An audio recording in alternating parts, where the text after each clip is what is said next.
is a scoring guide used to evaluate performance, a product, or a project. It has three parts: performance criteria, rating scale, and indicators. For you and your student, the rubric defines what is expected and what will be assessed.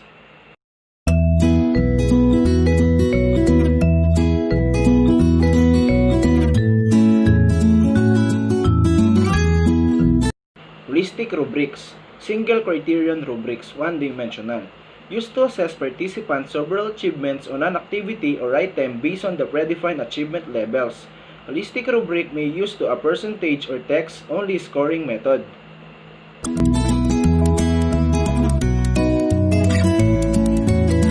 Analytic rubric.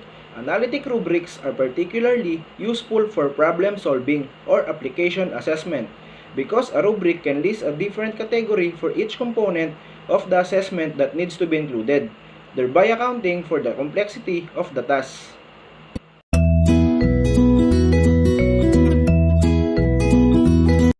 Analytic rubric feature a grid of criteria and level of achievements. The instructor assigns the points or weight to particular criteria and then evaluates student performance in each area of strength and weakness.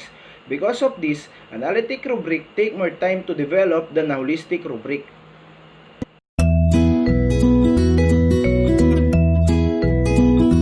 Holistic rubric provide a single score to summarize a student performance on a given task, whereas analytic rubric provides several scores for the task, one of each different category being evaluated.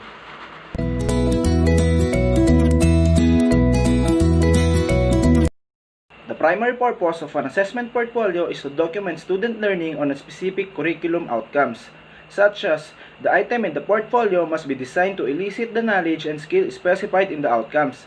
Assessment portfolio may be used to demonstrate mastery in curricular area.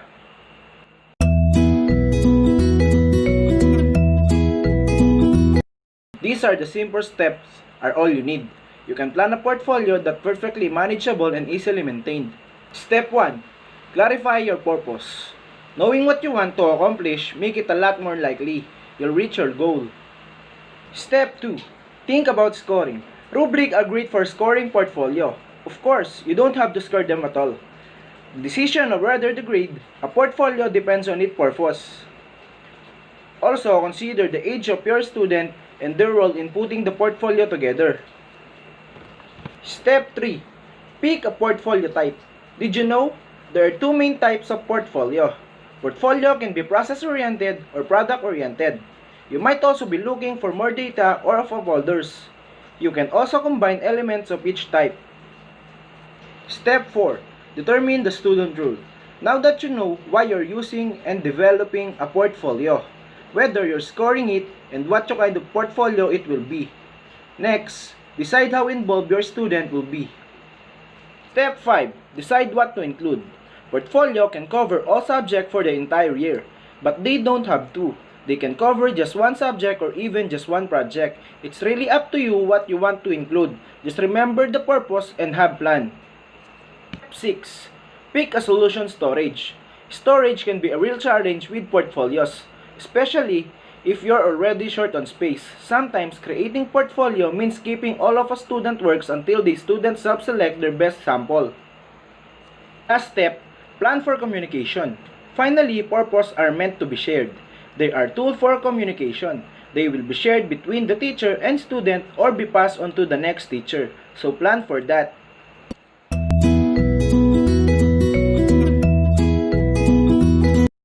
A portfolio assessment can be an examination of a student's selected sample of work experience and document related to outcome being assessed, and it can address and support progress toward achieving academic goals, including student efficacy.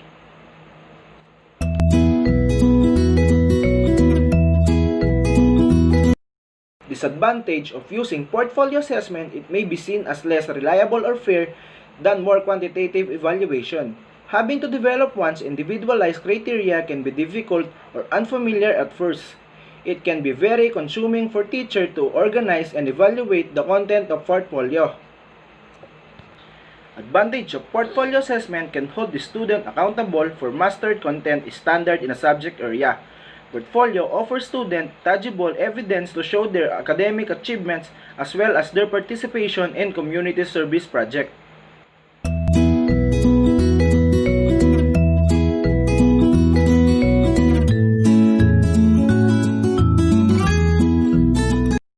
Intelligence refers to a theory describing the different ways students learn and acquire information. This multiple intelligence range from the use of words, numbers, picture, and music to the importance of social interaction, introspection, physical movement, and being tuned with nature.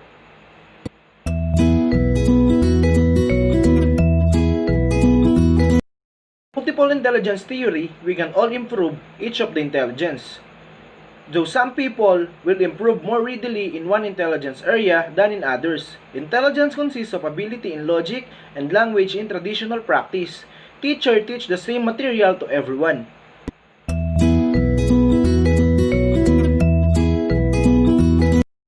To broaden this notion of intelligence, Gardner introduced 8 different types of intelligence, consisting of logical mathematical intelligence, linguistic intelligence, spatial intelligence, musical intelligence, bodily kinetic intelligence, interpersonal intelligence, intrapersonal intelligence, naturalistic intelligence.